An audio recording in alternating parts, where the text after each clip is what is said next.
Assalamualaikum warahmatullahi wabarakatuh. Selamat pagi anak-anak. Bagaimana kabar kalian hari ini? Tentu dalam keadaan yang sehat selalu. Pada pertemuan yang lalu, kalian sudah melaksanakan penilaian pada tema 1. Hari ini kita akan mulai masuk pada pembelajaran tema 2, dimulai dari subtema 1, pembelajaran 1. Proklamasi kemerdekaan menjadi tonggak sejarah bagi perjuangan bangsa Indonesia. Meskipun terjadi atas suku yang berbeda, rakyat Indonesia bersatu dalam memproklamirkan kemerdekaan negara Indonesia. Nah, nanti kalian akan mempelajari yang pertama adalah menuliskan informasi penting dari teks kemerdekaan Republik Indonesia. Setiap teks memuat informasi yang penting. Informasi adalah sekumpulan pesan yang memiliki makna. Kita bisa memperoleh informasi penting dari teks dengan cara membacanya. Selain dari membaca teks, kita juga bisa mendapatkan informasi penting dengan mendengarkan cerita atau mengamati gambar. Sekarang, kita akan menuliskan informasi penting yang terdapat pada teks proklamasi. Dalam teks proklamasi kemerdekaan Indonesia, kita akan menemukan informasi penting tentang kemerdekaan Indonesia. Sebelumnya, nanti kita baca terlebih dahulu teks proklamasi kemerdekaan Indonesia berikut ini dengan seksama.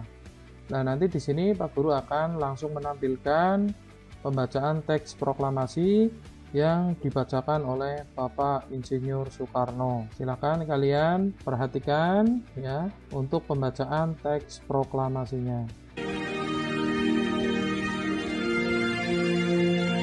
Proklamasi. Kami, bangsa Indonesia, dengan ini menyatakan kemerdekaan Indonesia. Hal-hal yang mengenai pemindahan kekuasaan dan lain-lain diselenggarakan dengan cara saksama dan dalam tempo yang sesingkat-singkatnya. Jakarta, 17 Agustus 1945, atas nama bangsa Indonesia, Soekarno Hatta.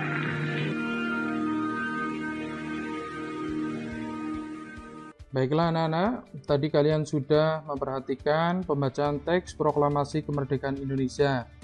Nah, setelah itu, mari kita bersama menentukan informasi penting yang terdapat pada teks. Kita bisa menuliskan informasi yang kita peroleh seperti contoh berikut ini. Nah, informasi penting apa saja yang diperoleh dari teks proklamasi kemerdekaan? Yang pertama adalah teks proklamasi kemerdekaan Indonesia berisi informasi tentang pernyataan kemerdekaan Indonesia. Yang kedua adalah bangsa Indonesia menyatakan kemerdekaan pada tanggal 17 Agustus 1945. Yang ketiga, teks proklamasi kemerdekaan Indonesia dibacakan di Jakarta. Selanjutnya yang keempat, Soekarno dan Hatta menandatangani teks proklamasi kemerdekaan Indonesia atas nama bangsa Indonesia. Baiklah anak-anak, demikian tadi itu adalah informasi penting yang dapat kalian peroleh dari teks proklamasi kemerdekaan. Nah, selanjutnya kita akan belajar bagaimana penggunaan kata tanya untuk menggali informasi penting pada teks. Informasi pada teks bisa kita gali dengan mengajukan pertanyaan.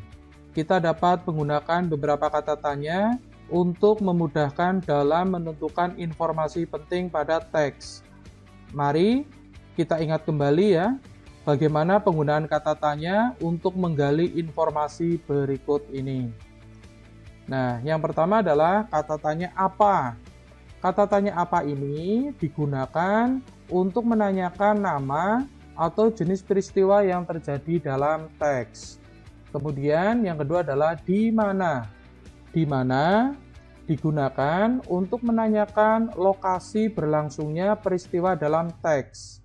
Jadi di mana itu biasanya memuat nama tempat, ya, berlangsungnya peristiwa. Kemudian yang ketiga adalah kapan. Kapan itu digunakan untuk menanyakan waktu terjadinya peristiwa dalam teks, ya. Jadi kapan itu hubungannya dengan waktu terjadinya peristiwa. Kemudian yang keempat adalah siapa. Siapa itu digunakan untuk menanyakan tokoh atau pelaku yang terlibat dalam peristiwa pada teks. Jadi siapa itu biasanya adalah nama-nama orang yang terlibat pada teks tersebut. Kemudian yang kelima adalah mengapa. Mengapa itu digunakan untuk menanyakan penyebab atau alasan terjadinya peristiwa dalam teks. Berikutnya yang keenam adalah bagaimana. Bagaimana itu digunakan untuk menanyakan cara atau keadaan saat terjadinya peristiwa dalam teks. Baiklah anak-anak, selanjutnya kita akan menentukan informasi penting pada teks dalam bentuk peta pikiran.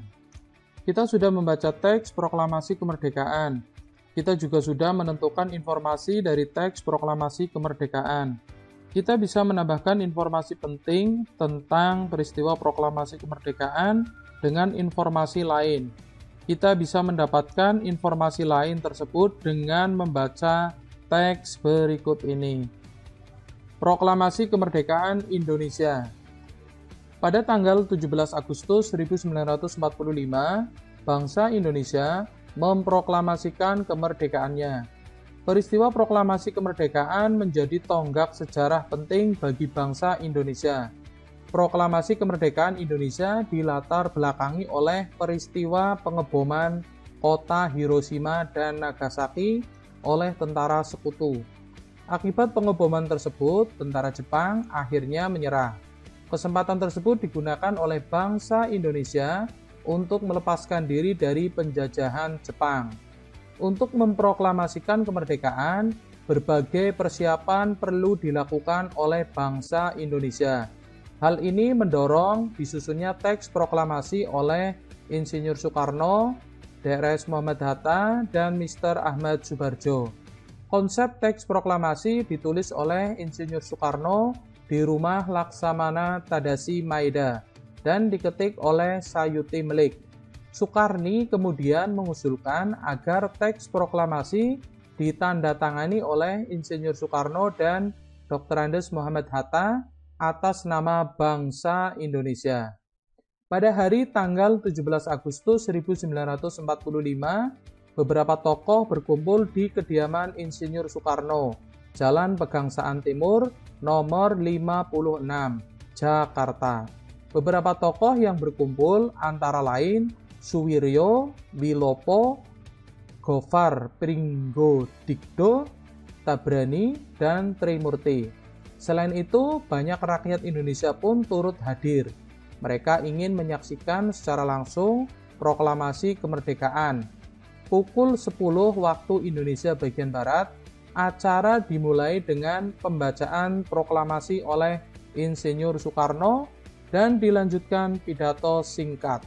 Setelah itu, bendera merah putih yang telah dijahit oleh Ibu Fatmawati pun dikibarkan.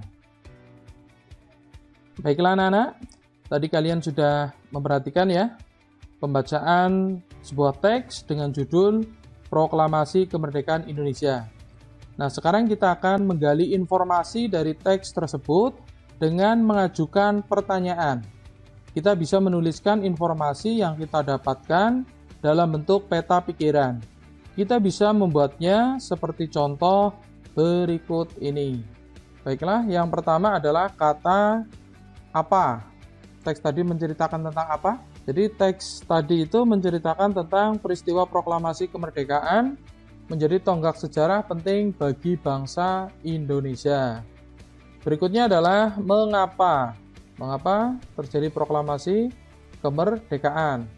Proklamasi kemerdekaan Indonesia dilatar belakangi peristiwa pengeboman kota Hiroshima dan Nagasaki oleh tentara sekutu. Berikutnya adalah siapa saja yang terlibat dalam teks tersebut. Jadi dalam teks proklamasi disusun oleh Insinyur Soekarno, Dr. Andes Muhammad Hatta, dan Mr. Ahmad Subarjo. Konsep teks proklamasi ditulis oleh Insinyur Soekarno dan diketik oleh Sayuti Melik. Teks proklamasi ditandatangani oleh Insinyur Soekarno dan Dr. Andes Muhammad Hatta. Terus selanjutnya adalah pertanyaan bagaimana. Nah, bagaimana terjadinya proklamasi kemerdekaan? Proklamasi kemerdekaan Indonesia dimulai dengan pembacaan teks proklamasi oleh Bapak Insinyur Soekarno dan dilanjutkan pidato singkat. Setelah itu dilakukan pengibaran bendera merah putih yang telah dijahit oleh Ibu Fatmawati. Berikutnya adalah pertanyaan kapan terjadinya proklamasi kemerdekaan? Peristiwa proklamasi kemerdekaan Indonesia dilaksanakan pada tanggal 17 Agustus 1945 pukul 10 waktu Indonesia bagian Barat. Selanjutnya adalah di mana berlangsungnya proklamasi kemerdekaan Indonesia. Jadi proklamasi kemerdekaan Indonesia dilaksanakan di kediaman Soekarno, Jalan Pegangsaan Timur, nomor 56, Jakarta Pusat. Nah, demikian tadi anak-anak. Jadi, menentukan informasi penting pada teks dalam bentuk peta pikiran dengan menggunakan pertanyaan apa, mengapa, siapa, bagaimana, kapan, dan di mana. Selanjutnya anak-anak, kita akan mempelajari makna proklamasi kemerdekaan bagi bangsa Indonesia. Teks proklamasi kemerdekaan Indonesia dibacakan pada tanggal 17 Agustus 1945. Proklamasi kemerdekaan menjadi peristiwa penting bagi bangsa Indonesia. Peristiwa ini juga memiliki makna penting bagi bangsa Indonesia. Berikut adalah makna proklamasi kemerdekaan bagi bangsa Indonesia. Yang pertama adalah sebagai puncak perjuangan Indonesia. Bangsa Indonesia telah dijajah selama ratusan tahun oleh negara-negara Eropa seperti Portugis, Inggris, dan Belanda. Bangsa Indonesia juga pernah berada di bawah penjajahan Jepang. Rakyat dengan latar belakang berbeda, bahu-membahu, dan bersatu untuk melawan penjajah. Proklamasi kemerdekaan menjadi puncak perjuangan bangsa Indonesia, yaitu terbebas dari penjajahan bangsa asing. Selanjutnya yang kedua adalah pengakuan kepada dunia luar. Sebelum proklamasi kemerdekaan, Indonesia dikenal sebagai negara jajahan bangsa asing. Pembacaan teks proklamasi kemerdekaan oleh Insinyur Soekarno menjadi pengumuman kepada dunia bahwa Indonesia telah merdeka. Indonesia juga menjadi sejajar dengan negara lain sebagai negara yang berdaulat. Selanjutnya yang ketiga adalah menaikkan martabat bangsa. Pembacaan teks proklamasi memberikan pesan kepada negara lain bahwa Indonesia adalah negara yang bebas dari penjajahan. Selain itu, pembacaan proklamasi juga menunjukkan bahwa Indonesia adalah negara yang memiliki martabat dan kemandirian. Berikutnya yang keempat adalah perjuangan sebagai negara baru.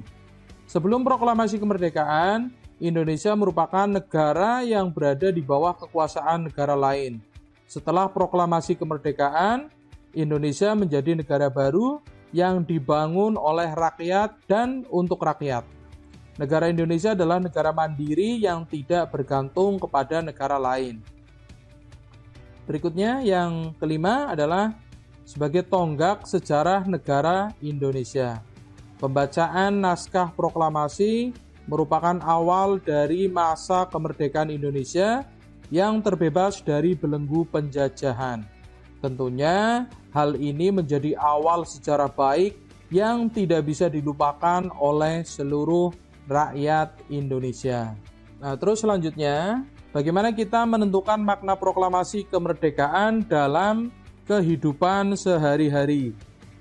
Kita telah mengetahui bahwa makna proklamasi kemerdekaan bagi bangsa Indonesia, tadi yang sudah kita bahas bersama di atas, proklamasi kemerdekaan telah membawa banyak perubahan bagi kehidupan bangsa Indonesia. Kita juga dapat menuliskan makna proklamasi kemerdekaan bagi diri kita sendiri.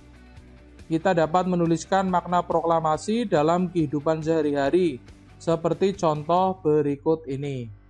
Makna proklamasi kemerdekaan dalam kehidupan sehari-hari. Yang pertama adalah merdeka untuk menuntut ilmu. Nah, dengan negara Indonesia merdeka, maka kalian memiliki hak ya untuk menuntut ilmu sampai jenjang yang lebih tinggi. Berikutnya yang kedua adalah merdeka untuk mendapatkan pendidikan yang layak. Nah, anak-anak seperti saat ini, walaupun dalam kondisi pandemi, kalian tetap mendapatkan pendidikan yang layak, bagaimanapun caranya, walaupun kita belajar secara online. Selanjutnya yang ketiga adalah merdeka untuk menentukan cita-cita dan memperjuangkannya. Nah, dengan merdeka, kalian bebas untuk memiliki cita-cita apapun. Dan kalian juga bisa memperjuangkan cita-cita tersebut sampai kalian mendapatkannya. Kemudian yang keempat adalah merdeka untuk mengisi masa sekolah dengan berbagai hal positif.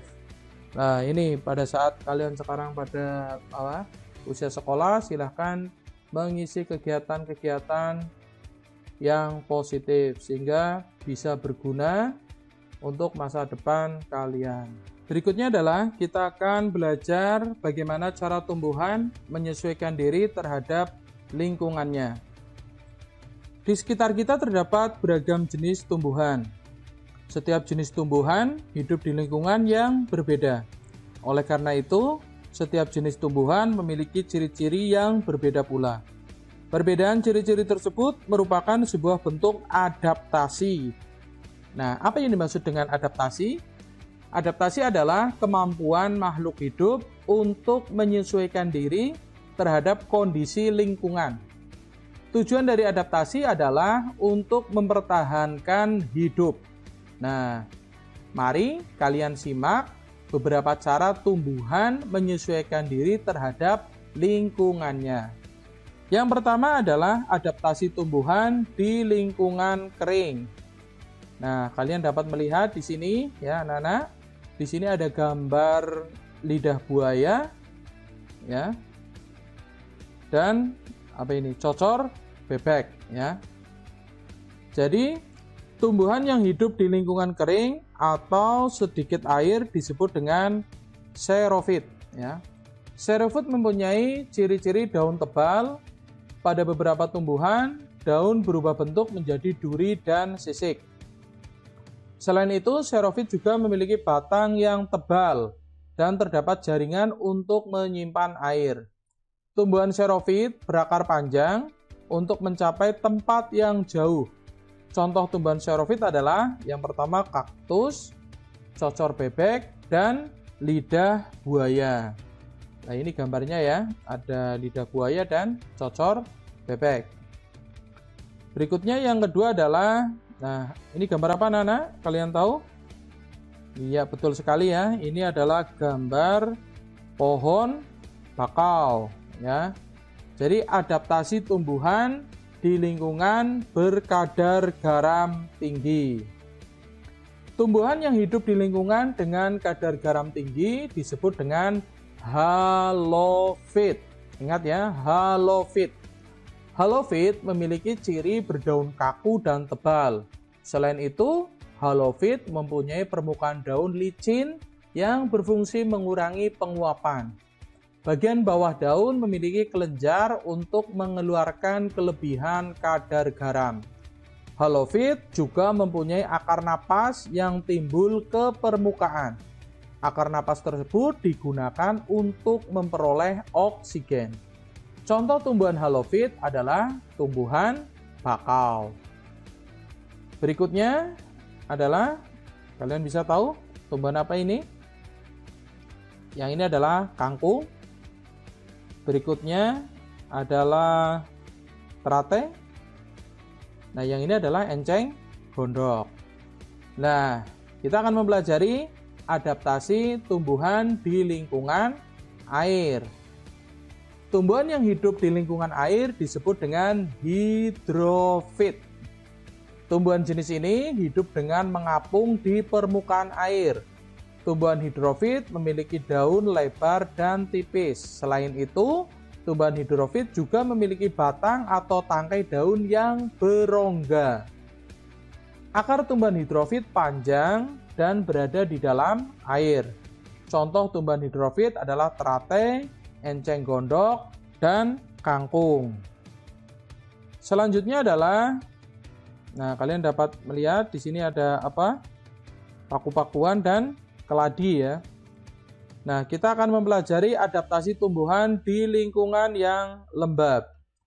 Tumbuhan yang hidup di lingkungan lembab disebut dengan higrofit. Higrofit mempunyai daun yang tipis untuk mempercepat penguapan. Pada umumnya, daun tumbuhan higrofit berbentuk melingkar atau menggulung. Sementara itu, batangnya tidak tampak karena terdapat di dalam tanah. Contoh tumbuhan higrofit adalah keladi dan tumbuhan paku. Terus selanjutnya, nah kalian tahu nggak ini apa? Ya, seperti apa? Tangan ya. Tapi ini namanya adalah tumbuhan Venus. Nah, kita akan mempelajari adaptasi tumbuhan di lingkungan yang miskin nitrogen. Tumbuhan yang hidup di lingkungan miskin nitrogen menyesuaikan diri dengan menangkap serangga. Contoh tumbuhan yang hidup di lingkungan miskin nitrogen adalah Venus. Venus memiliki daun yang berwarna merah dan mengeluarkan bau sedap untuk memikat serangga. Daun Venus juga berengsel dan berambut. Rambut ini sangat pekat terhadap sentuhan. Ketika serangga menyentuh rambut pada daun Venus, daun akan mengatup dengan cepat. Venus kemudian mengeluarkan cairan yang dapat melumatkan serangga sehingga nitrogen dalam tubuh serangga dapat diserap oleh Venus. Terus selanjutnya kita akan membuat peta pikiran ciri khusus kaktus. Kita sering menjumpai tanaman kaktus di lingkungan sekitar kita. Tanaman kaktus biasa dijadikan sebagai tanaman hias. Tanaman kaktus dapat bertahan hidup di tempat yang kering dan cuaca yang panas.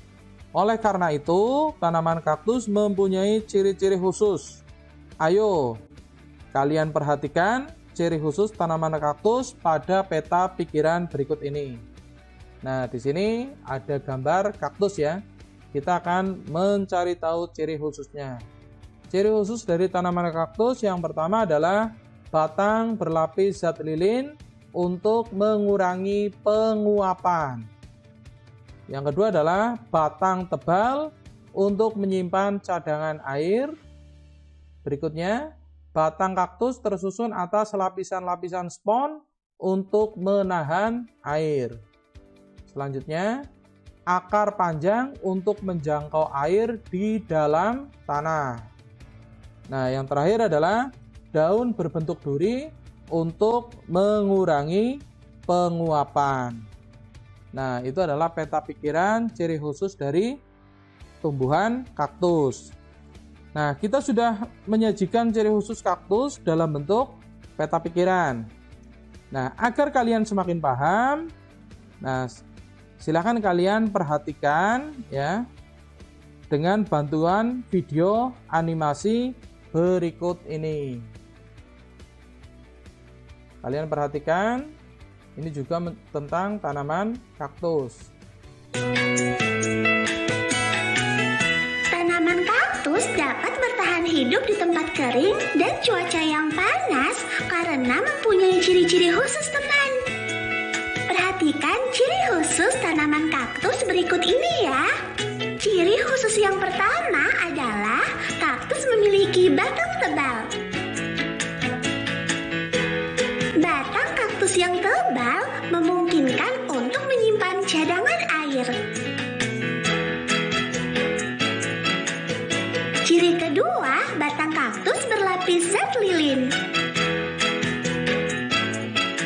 Lapisan zat lilin membuat batang kaktus tampak mengkilap.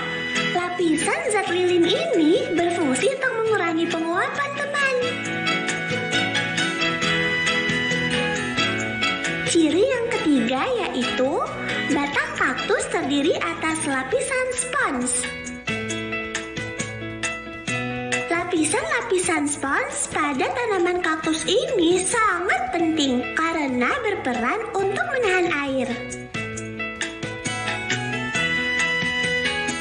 Ciri keempat adalah kaktus memiliki akar yang panjang. Akar yang panjang memungkinkan tanaman kaktus dapat menjangkau air di dalam tanah. Ciri kelima yaitu daun kaktus berbentuk duri. Daun kaktus yang berbentuk duri ini untuk mengurangi penguapan.